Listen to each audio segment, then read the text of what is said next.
South Texas Amateur Tour Podcast, The Power Hour, with your hosts, Travis Silkowski, Michael Emanuelian, Casey Graham, Jason Bird, and Brad Gilbert.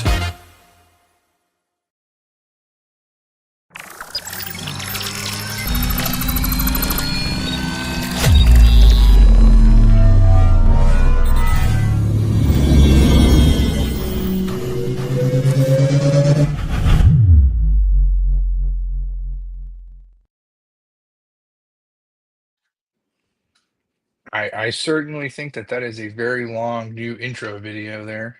I love it. I also had no idea we were competing with Taylor Swift today. I just learned what the New Heights podcast was with the 10-minute intro video and the time to Google it. So thank you, Jeffrey Wern. Oh, wasn't that the aren't they the number one sports podcast, and they like hovered in Joe Rogan numbers for a minute, I think. I don't know. I could be way off, but I guess I am so far removed from the podcast scene. I guess mainstream podcasts. I don't know. I had no idea. I knew Taylor Swift announced a new album. I had no idea it was on that podcast. And yeah, she released it on the Kelsey Brothers podcast. Yeah, I had awesome. Apparently, which is coming out today, but they showed clips of it to tease it. I have no idea. Either way, I had no idea. We're competing against Taylor Swift, so let's see how this goes. I will say that I saw Jason Kelsey's intro of Taylor Swift on that podcast yesterday, and man, he got into like welcoming her to the show. I'd like to see MD do that for us going forward. Oh my, I am just like Taylor Swift. Yeah, somebody tried to interrupt him and he like said, "Nope, I'm not done with my intro yet," and he kept going. It was amazing. It's fantastic. But yeah, I mean, I think we're stuck with Jeff Warren today. That's all we're gonna get. Yeah, I think it's Scott Williams. Scott Williams, Jeff Warren, you and me, buddy. Everyone's watching Kelsey. Yeah. Is their podcast out every Wednesday at 7:30? Do we need to adjust our schedule? Because I don't know. I feel like we have to move for them at this point. I mean, they might be a little bigger than us, you know? There might be an email coming in from one of the Kelseys I would to ask us to happily, move. yeah, I would happily go on the show as a guest. Yes. You know, I think that would be a hoot. Jeffrey Warren's wife is a huge Swiftie. I have a couple Taylor Swift songs on my playlist. I'm sure y'all have heard them this year. Yeah. But yeah. I got no Yeah. issues with Taylor Swift. She's got some good songs. Jason Bird, what do we got to talk about today on the Power Hour podcast? We could stop talking about Taylor Swift anytime you'd like. I mean, I could talk about Taylor Swift this whole time. Maybe the Swifties will come over here and increase our viewership a little bit. You know what I mean? Yeah, listen, all we need is like one word, you know. We just need a retweet. That's it. Maybe we can get some Eras Tour sponsor money. I'm surprised Jeff Warren's mere mention hasn't gotten at least 1,000 Swifties watching right now. I sent Brad Gilbert a video of Angels landing today in Zion National Park. Yeah. And he said it looked crazy. Danny Puckett is also a Swiftie. This is now a Taylor Swift podcast, by the way. That's all we're going to talk about. We have said Taylor Swift more than Bob North. Yes, well, that's going to help our SEO. I love it. Well, we've got a lot to talk about tonight. We had a week off last week on the Power Hour podcast. We didn't want to compete with the Kelsey brothers last week, so we took the week off. And so we've got cookie winners to talk about from Mission. We've got the last team event of the regular season coming up next. We want to talk about that. And we want to talk about a scouting mission that Jason and I and MD have this weekend down on the coast, which involves some South Texas Match Play Challenge stuff. So yes, we've got some good jazz to talk about. Take my glasses off, and I'm going to turn my camera off for just a second while I take a bite of my Whataburger that Sabrina just delivered. And nice. Jason, you could dial up where we're going next. Well, I think we didn't get to talk about this on the last podcast. You know, I love stats, and the last event we played was a Mission Del Lago stroke play. I love stats. I love your stats too, because they're always awesome. I think that it is amazing to me that I believe it was 6 of the hardest 9 holes at Mission Del Lago were on the front 9. That is an accurate statement. And full field, Mission Del Lago's front 9 played 3.52 strokes higher than the back 9. I agree completely. I certainly was talking about that with Sabrina and MD after the round last week, 2 Sundays ago. Uh-huh. And I went, whoa, look at this. Yes. And Jason, talk us through that a little bit. What we all know number 3 is hard. I mean, I get it. That's the number 1 handicap for the entire tournament. Jason, you hit it great. The ball didn't particularly go in the hole quickly for you, but correct. But how do we get the hardest hole was number 3 at a shot and a half over par. The second hardest hole was 1 at more than a stroke over par. 7 was a full stroke over par. 9 was a full stroke over par. I some of those numbers So 9 was my only birdie of the day, which is hilarious, but You skewed that. I did skew it. Man, I see there are 22 double bogeys or worse on number 9, and I think it's just that water, right? Maybe people are taking it on when they shouldn't, or maybe they're hitting it OB off the tee. I mean, there is two-way OB on that one, just like there's two-way OB on number 1. Check this out. This is almost identical at 50% and times 2. Birdies on the front 9 for the full field, 27. 27 birdies on the front 9. Birdies on the back 9, 59. Yeah, it's more than double. Just more than double. Others, triple bogeys or more.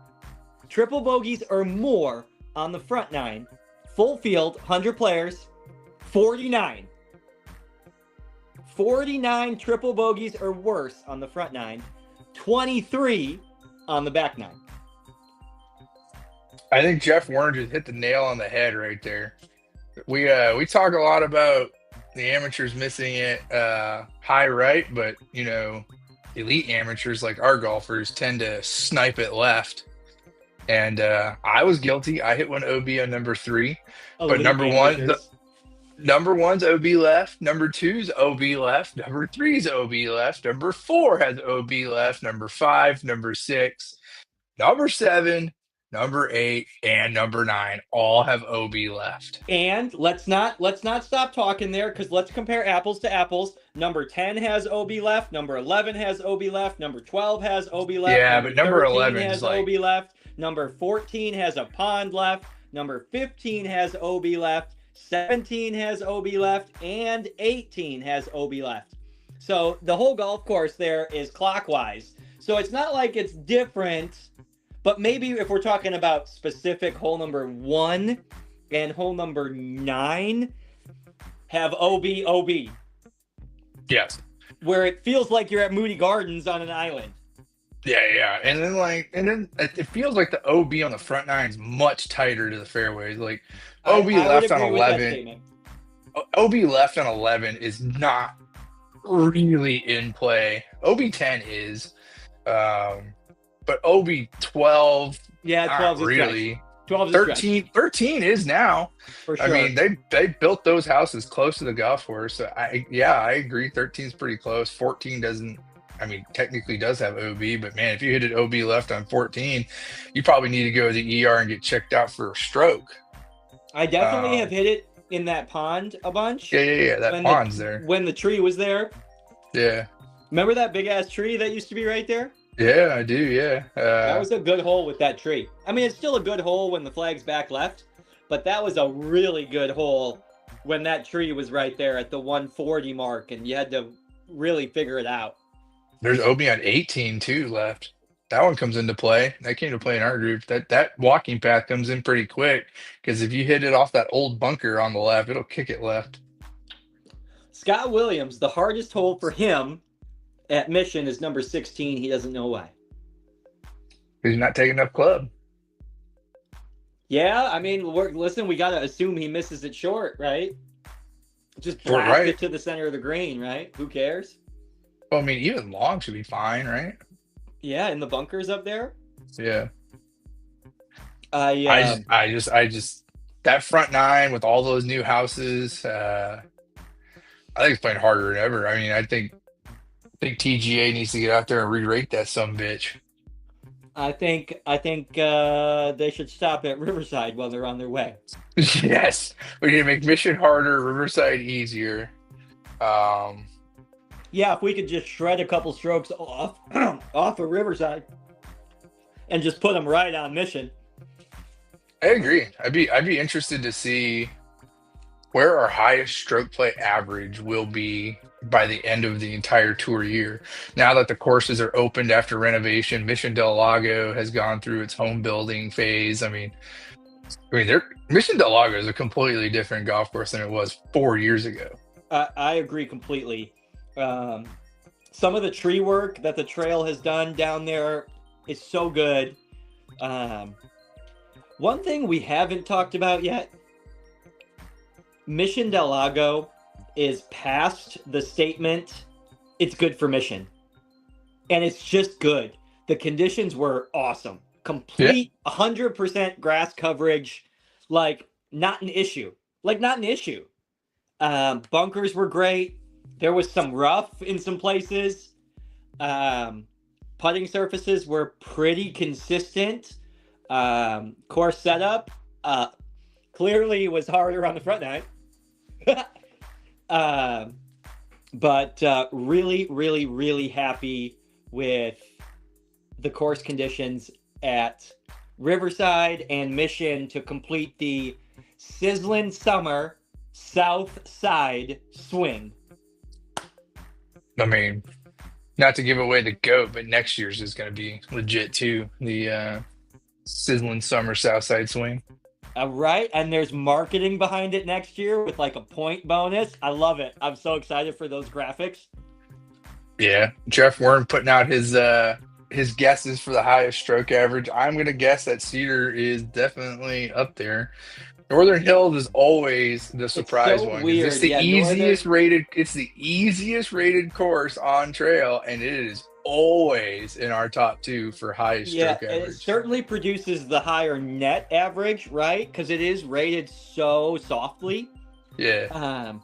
But every time we go there, and it was several years on the Alamo City Golf Trail Tour between 2017 when the trail took it and when Casey Carnes shot 1 under par to win a golf tournament at Northern Hills. Nobody had shot under par to win a tour event at Northern Hills in 2.5 years. It was crazy. It was crazy. Sorry, I keep clicking in and out. I haven't eaten all day, and I'm scarfing down Whataburger. You're a hungry boy.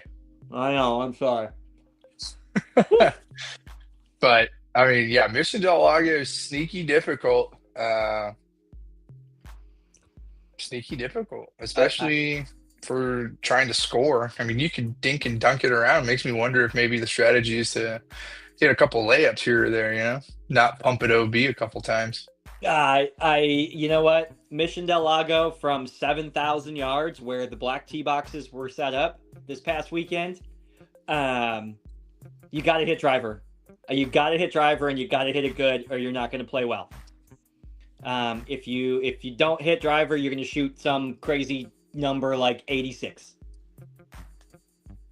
That's a nice shot. That is exactly what Jason shot. I was looking at your scorecard. Oh, well, thank you. I just happened to have it open, and I thought that was going to be a good crossover. I shot an 86, and it hit every fairway down the middle. I love driver. I love the Elite driver from Callaway. Elite. It's so good. It's so good.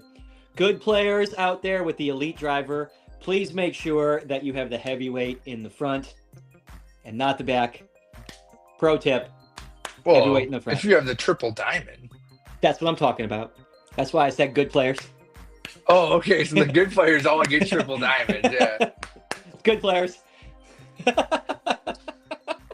They don't want to talk to you chops. Yeah, like the Scotty Scheffler interview. Like they're not good golfers. They're like 10 handicaps. Yes. That was awesome. I saw that live and I went, whoa. And then it hit the social media page afterwards. I thought that was great.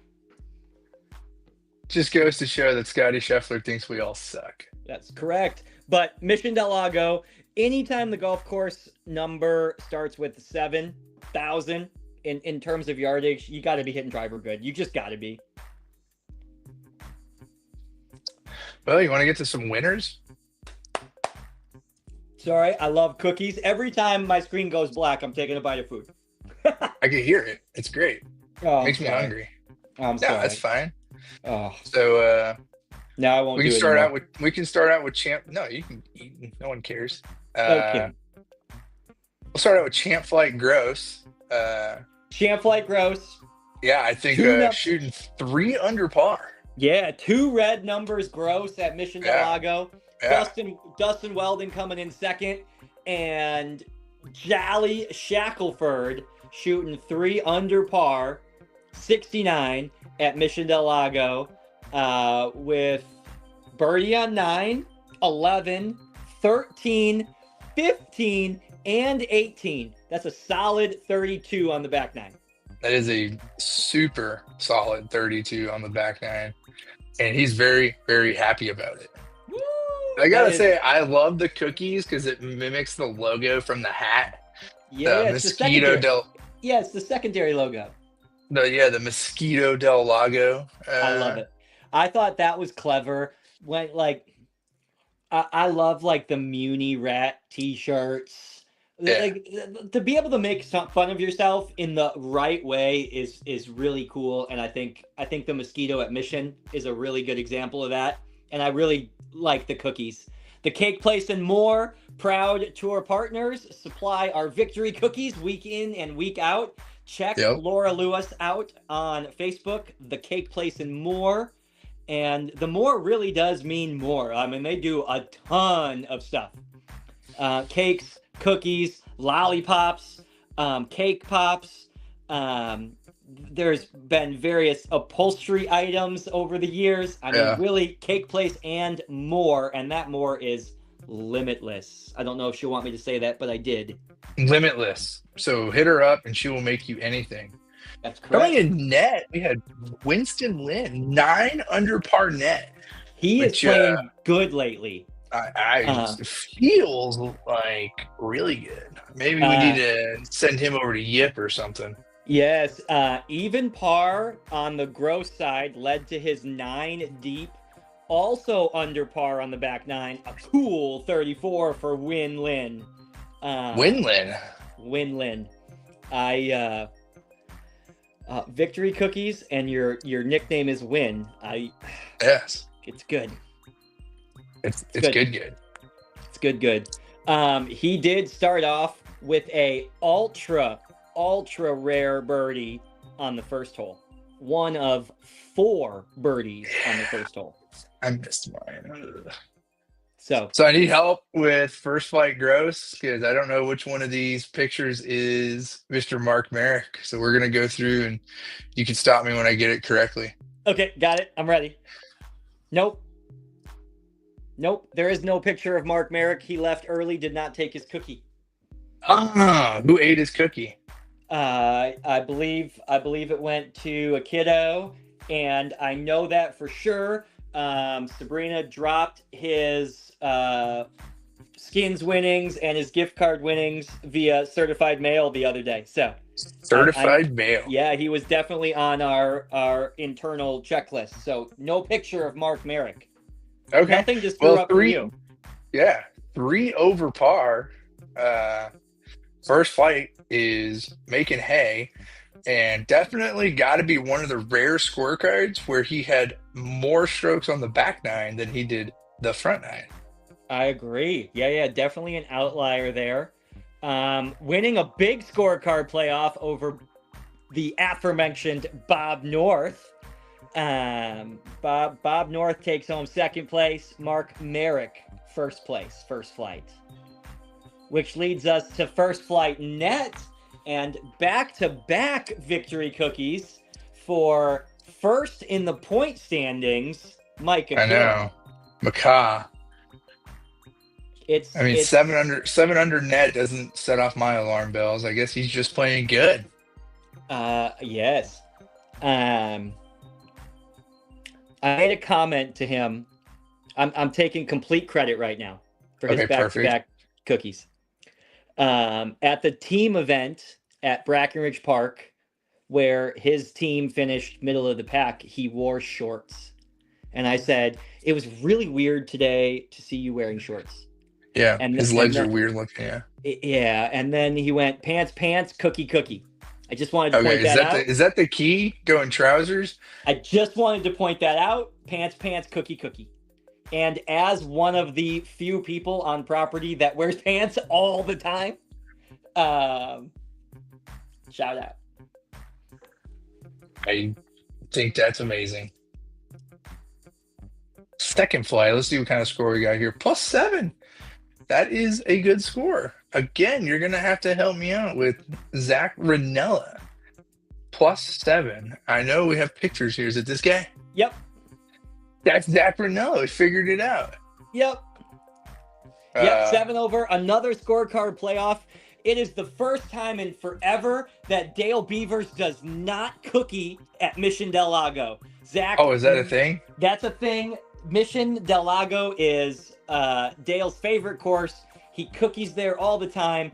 And Zach clipped him at 7 over par, 79. Solid scores for second flight. Zach Ranella, gross victory cookie.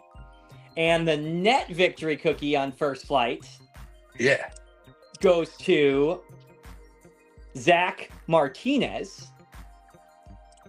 Do we have a picture of him? We do. Is it that guy? Nope. That guy. Nope.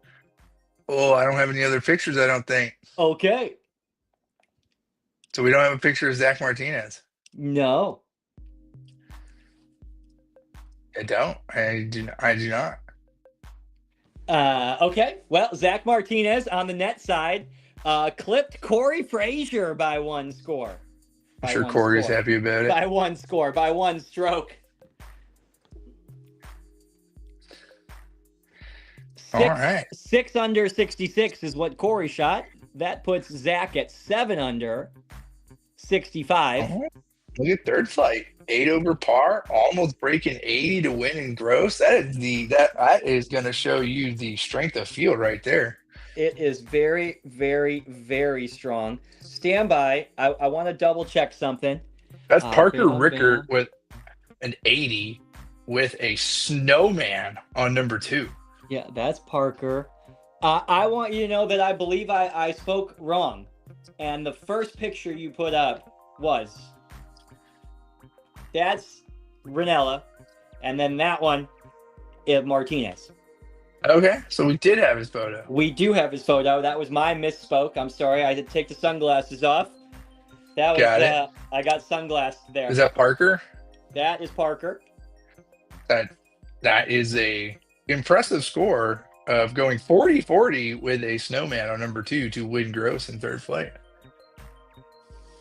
Solid scores from the cookie winners, even at Mission Del Lago. Very solid. And that leaves us to a 6 under par, 1 stroke net win for Kevin Tennyson on the third flight net side, also at 6 under 66. Kevin Tennyson gross scorecard is a little bit bipolar. A little bit. Do we have a picture of Kevin Tennyson? Oh, I do. There's Kevin. Mosquito Del Lago. Look how happy he is. He's rocking the shorts too. Yeah. Almost as happy as this guy. Oh, look at that. We pulled some old school pictures. That is young Mike Dermanuelian right there. Oh my gosh, that's crazy.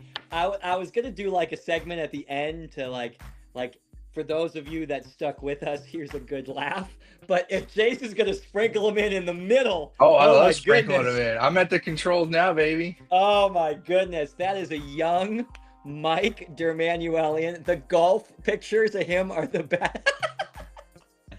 Oh, dangerous ants. I have ants. I have ants. I have ants. That is a dangerous ant. I have ants. Congratulations to the cookie winners. From Mission Del Lago. It was 1.5 points distribution. New point standings are up as well. Micah Carroll in first place, Jeremy Jaramillo in second place, and Kevin Davidson in third place. Kevin Davidson, front runner, player of the year. Player of the year, Poi.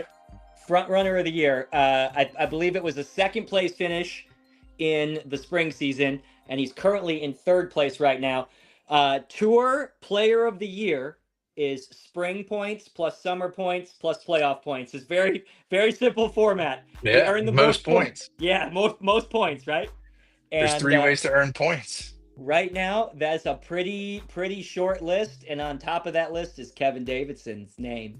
He's just got to make it to. You think he's just got to make it to round 4? You get to round 4, you gonna win player of the year? I think so. I really think so. Do we have the South Texas Match Play Challenge team graphic? We sure do. Oh, I love this graphic. Again, shout out Global Fairway Logistics, Danny Puckett. I love the match play stuff this year. I love that kind of retro feel to it. You know, it almost feels like, you know, that 70s diner vibe. I don't know. Yeah. I love it. Moody Gardens Golf Course, November 8th and 9th is the 12th annual South Texas Match Play Challenge.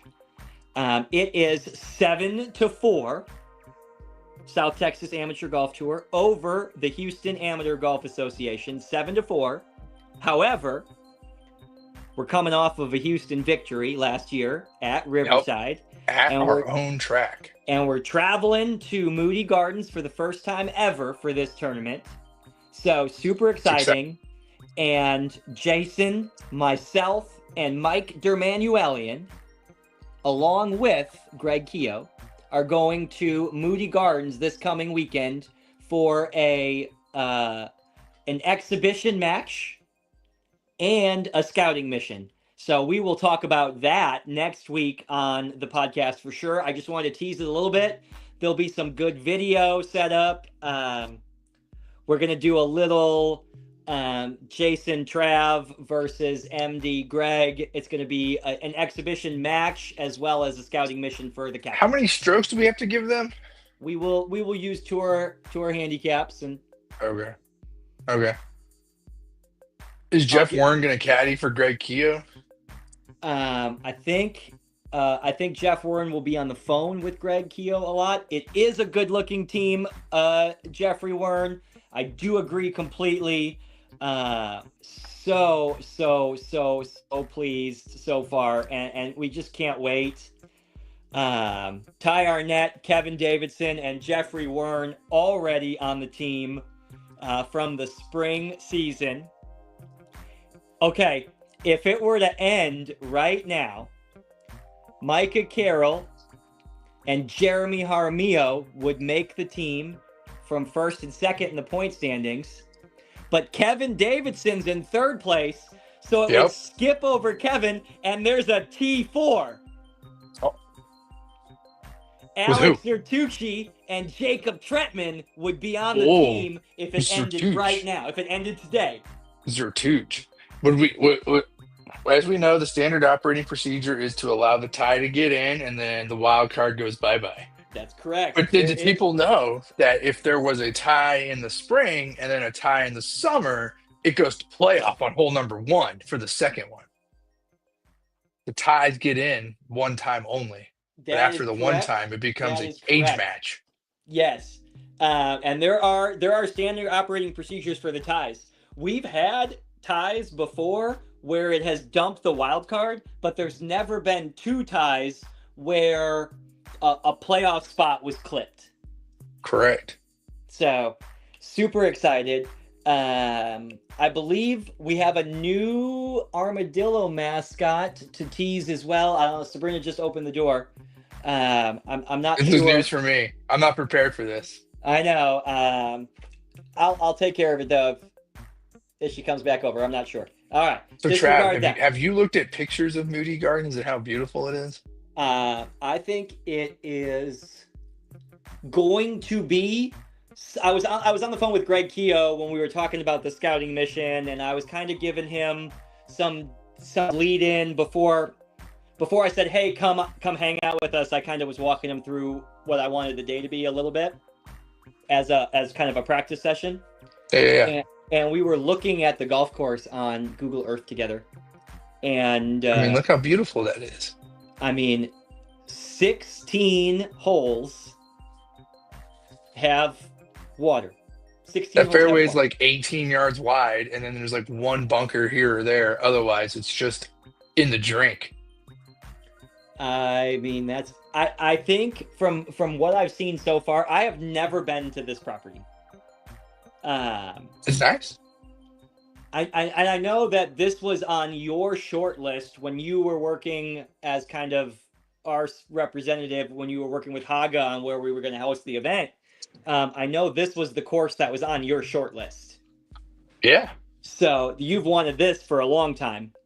I was on the tee box of number 12 when Kobe Bryant died. Fun fact. You mean when Kobe Bryant was killed? Sure. Oh, when he died. Oh. Well, sure. Yeah. But I think Moody Gardens is going to be an awesome match play course. Yes.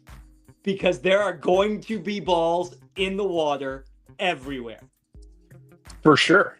And I just think that instead of taking a 10 on your scorecard, it's just a 1-hole lost or 1-hole won. So I just don't know who that benefits. Who's that benefit? Well, the person losing. I know, but does that benefit the aggressive player or benefit the wait and see player? It's if trends hold true, it will need if to benefit us, our player will have to get rewarded for being aggressive. I think I agree. Yeah. So in that format, using tournament only scores and the GIN formula, we have to play good. When we bring 5 zeros, we have to play good. We can't shoot 74 and 75 and expect to win those matches or even have them be close. Yeah. So it's gonna for it to favor us, it's gonna have to benefit our aggressiveness. And well, I mean, I can tell you that the golf course is definitely gettable if you're hitting it straight. It is not overly long. It's very short. It's shorter. It's shorter than Riverside. It's 6,500 yards. It is very gettable for sure. From right foot rough is 6,500 yards. It's just like you said. There's just water. But the bayou. Yes, absolutely. So super excited to take a scouting mission there. I just wanted to put that out there. And there'll be a really good recon segment on Moody Gardens next week.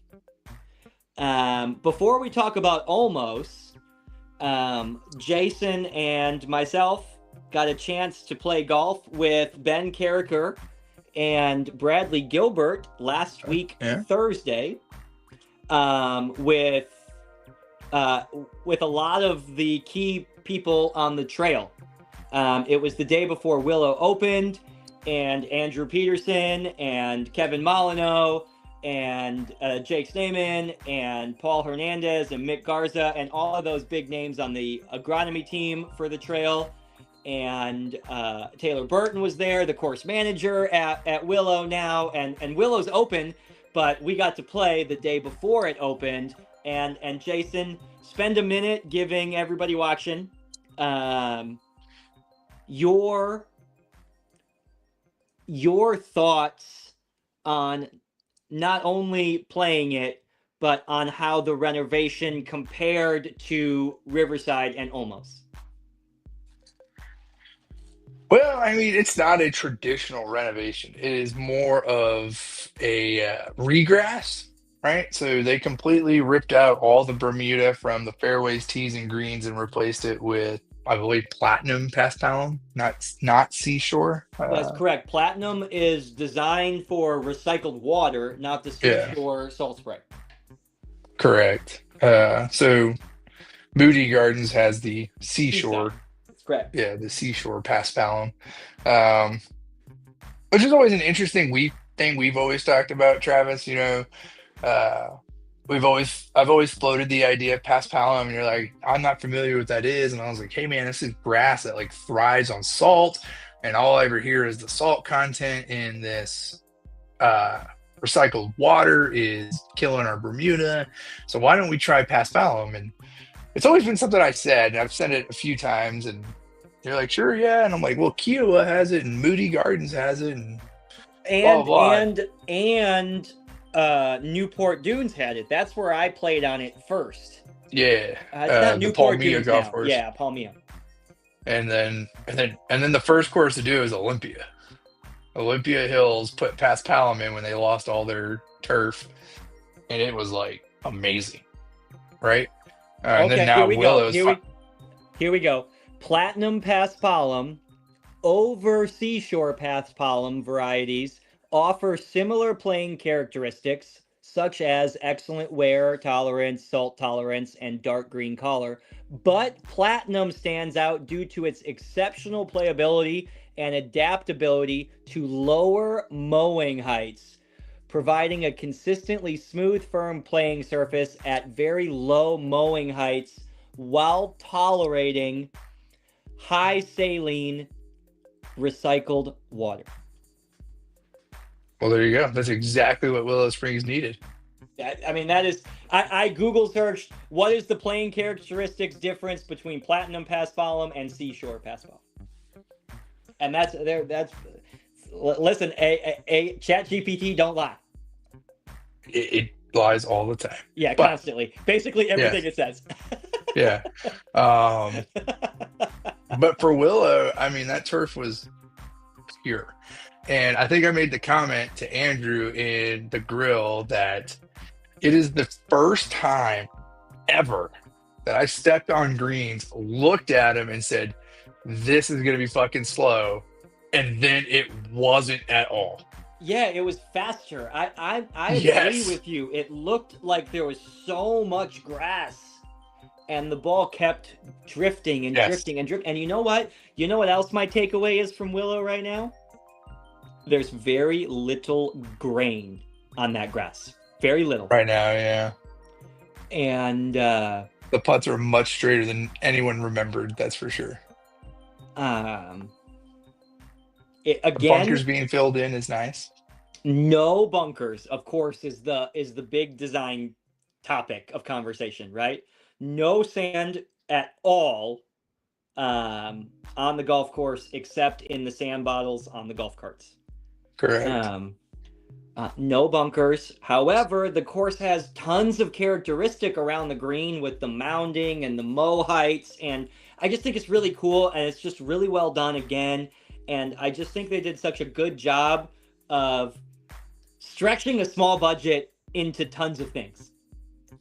And I also want to highlight the tree trimming. Not tree removal, but the tree trimming was fantastic. You could see the ball land from number 9 tee shot. You could almost see the ball land on 17. 7 was beautiful. Lots and lots of money spent on tree trimming at Willow, and I just thought it was really, really well done. Yeah. I think it was interesting that you could stand in the grill and see number 2 green. Yes, you could look down across 18, back up 18, and then cross 17 fairway, and through the trees right there, number 2 green. Number 2 green is like 25 paces from the cart path on 17, and you just have no clue.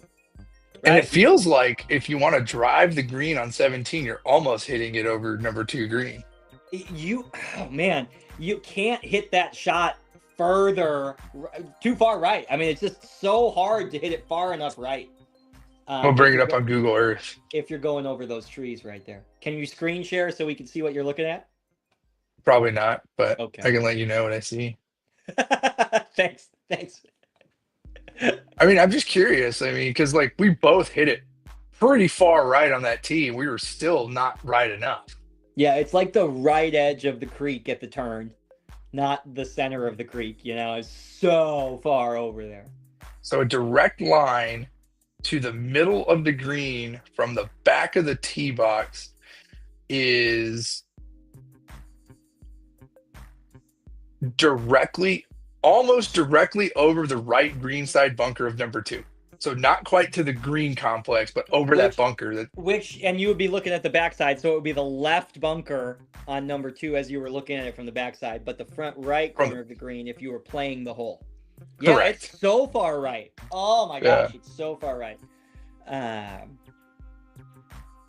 It's so far right. Like I don't even know how you hit it that far right. Willow Springs is good. It's good. So good, we moved the season 2-day major to Willow Springs on September 13th and 14th, open for registration. The 2025 Players Club Open Championship, the final event of the regular tour season at Willow Springs for the first time ever. I'm excited. I think scores will be lower than typical Willow, and I think that is not because they made Willow easier with the bunkers at all. The good players weren't going to be in those bunkers anyway. The greens are just good. The turf is good. The turf is good. I agree. And when the turf is good, you can score. We always joke that I'm country club soft because I can only score in good conditions. But like when Willow opened, the conditions were good and I scored. I mean, you played. It was great. It was great. Yeah, it was great. Jason birdied like 8 of the first 9 holes. It was dumb. It was dumb. It was absolutely stupid. But like when the conditions are good and predictable, you can score. Well, we've got 3 events open for registration. We've got next up on tour, not this weekend, but next weekend. We've got a 7:30 a.m. shotgun start at Olmos Basin for the final team event of the 2025 regular season. Alternate shot at Olmos Basin. Shotgun start, good format, good pace of play. It's going to be a big field, big skins payouts, and double points. Final team event of the 2025 season. The next time we play a team format will be Saturday of the 2025 South Texas Match Play Challenge at Moody Gardens. How cool is that? I think it's awesome. I think Moody Gardens is going to prove to be a fun venue for this. I think so too. 3 events open for registration. Olmos Basin Alt Shot we just talked about. And then September 6th, that is a Saturday, Brackenridge Park Stroke Play. And then the following week, the season finale, the 13th and 14th at Willow Springs, the 2025 Alamo City Golf Trail Players Club Open Championship. Willow has not been re-rated. It's probably going to lose some strokes when it does get re-rated. So I guess we're just going to roll in there with the current ratings, which means our net scores. What do you think wins the net jacket? I think the net jacket could, over 2 days, potentially hit 20. I think it could hit 20. You think? I think it could hit 20. I know we do adjustments, so maybe the adjustments keep it at 18 or 17 or 18, but I mean, it's good. It's good. The fairways are still firm and they run, but they're predictable. There's soil and turf underneath. The greens roll great. And there's coverage of grass everywhere. I mean, you're going to be able to see a 15 index who's getting 18, shoot 80, net 64, net 62 on the first day. I think we may see a couple of a net 60 come out. Yeah. Net 61. But next up, before we get there, is that team event at Olmos. Yeah. Which is also in good shape. Also in good shape. Yeah, I heard someone say they've never seen number 2 in better shape ever. Wow. Which, I mean, if anyone knows number 2 is the problem child of all South Texas golf because it was built on top of an Indian burial ground, an old gas tank, and probably a whole bunch of like methamphetamine or something because that grass is never freaking good. I love how there's a couple different things, there's dead bodies, there's zombies, an Indian burial ground. It was an old fuel station for sure. But really excited to go back to Olmos. This will be our last stop at Olmos Basin for the 2025 season as well.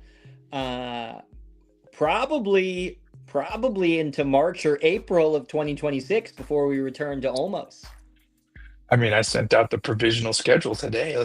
Should we even care to tease that a little bit? I don't think we're gonna get down that weeds yet. Oh, okay, we'll hold off. But we're close to working out the 2026 schedule. We're close to working out 2026 tour travels. Oh, we signed that efficiency contract. efficiency coming out of the executive team recently. I Jeff love it. Warren's going to go to tour travels next year, right? Scott Williams going to force him to. I know Jeffrey Wern and Sabrina were discussing activities for Jeff's wife while they were there, I think. I'm not sure. I don't know if Mrs. Wern has crossed over to our podcast from the Swifties podcast. So I think Jeff is planning a surprise tour travels trip for his wife for 2026, I think. I'm not sure. I hope they're watching together because that's got to be an interesting conversation right I now. do want. I need Mrs. Wern to come. I mean, there's the spa, there's river wildlife, there's equestrian. Oh, horseback riding. Yeah. Yeah, bird watching. There's bird watching, and not this one, but like real ones, or the government drones, depending how you look at it. I'm pretty sure Sabrina would be happy to spend a couple days at the spa with Mrs. Wern, I think. Oh, just like freaking 8 hours there. Yeah, I mean, there's so much. So the spa isn't just go in for your service, right? There's so much to do there. I want you to know that I could kill 8 to 5 at the spa pretty easily. Yeah, and there's other things for to do, while people go drive up to Door County, sit at the beach, or go to Milwaukee and look at some museums. There's the Kohler and stuff Design like that. Center, which is super cool. I mean, this next one's gonna sound dumb, but it's awesome. The tour of the factory is so cool. It really is. Fun fact, here's your bullshit fun fact for the day. There is an entire subfloor basement in the Kohler foundry that is completely still. It is not operational right now and only operates during times of national security and war, and it makes bullets. They take all the copper from the plumbing foundry and they make bullets. That's fun fact. So there's your fun fact. That Kohler tour is cool. So yes, there's tons of fun stuff to do other than golf at Kohler. It just to clarify for everyone listening, Olmos Basin is on August 24th. It is not this weekend. It is August 24th. That is Sunday. That is 11 days from now. Correct. Well, I mean, I think that means we're gonna look forward to seeing Stephen Evans there. That is a Stephen Evans, Jeremy Jaramillo pairing on the lookout. Jeremy in second place right now in the summer point standings. So he's bringing out the big guns to keep his second place up. Team spot early, right? I mean, to be on the team going into the playoffs, to be those 6 people every year, just is such a different mindset, right? But I want to play in the horse race. I am so glad that I'm the crazy one who made up that bullshit, and I've never had to participate in it. I want to play in the horse race. Oh my God, it's so mind-blowingly stressful. It is just so that environment is just rock star. It's so cool. The whole team is there. Tour Championship Sunday. There's 4 people playing for the last hour spot. In golf. Oh my God, it is the best hour in golf. You're right. It is inexplicable what that pressure makes people do. Oh my God, the decisions they make. I forget who it was that got the luckiest bounce of all time to not be OB and then to get relief from a man-made object there at Bragg. And I just thought, wow, this is the luckiest thing of all time. But the pressure just makes a boneheaded move. Like I want to play in it. I want to experience it, and I want to cry afterwards when I lose. There are so many good stories from the horse race. Jason Cross. One of my favorite stories, now is just listening. Like I'll watch it back in the middle of a year, right? Just because I love hearing Steven commentate it on Facebook, right? I think that's so cool. MD versus Austin Perryman was epic. It was Austin Perryman. Yeah. MD versus Austin Perryman was epic. You brought up Jason Cross. He was the first ever winner. He tops driver. He duffs 3-wood. He chunks 9-iron. He chips up to the front of the green and then makes a 50-footer for 5 net 4. Wins on hole 1. Wins the horse race. I mean, it's best hour in golf. You hit it right on the head. Jason Bird, we've talked about Mission Del Lago cookie winners. We've talked about Olmos Basin and the upcoming events. We talked about Willow. We've got a scouting mission going on this weekend at Moody Gardens. Is there anything else you want to highlight this evening before we cross the hour threshold on the Power Hour podcast? No, looks like we're getting Steven Evans back for commentary on the horse race. I think it would be neat to see Steven in the horse race. He has got that fiery. He said he doesn't want to be in it. Oh yeah, for sure. Agree. Yeah, Steven Evans on the team, announced on the team, commentating with the headset on is the way to go for sure. We got to get him a gimbal. I love it. Best case scenario, drone coverage this year. It's going to be so good. Everybody, we're going to let you know how good Moody Gardens here is coming up. Thank you for joining us. It is Tuesday, August 13th. It is 8:27 p.m. We've been coming at you for 57 minutes. Jason Bird, your final thoughts. No, I'm excited to get the summer season concluded. I'm excited to get to PC Open and Brackenridge and the Olmos Basin. School's back. Things are calming down. We're getting back to our routines. And nothing's more routine than playing a tour event every other weekend. So I can't wait for that. I am so excited. Olmos, Brackenridge, Willow Springs, good course conditions, really good course conditions.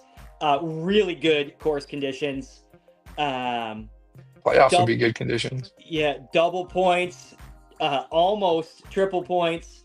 Lots of points left out there. Will it be Micah Carroll and Jeremy Jaramillo? Will somebody else sneak in? So much golf left, but we're almost there. 3 events left in the summer season. We will see you live next week, Wednesday, giving you an Olmos Basin preview and a Moody Gardens recap. Thank you for watching, everybody. Have a great Wednesday. See you guys. Yeah, DH.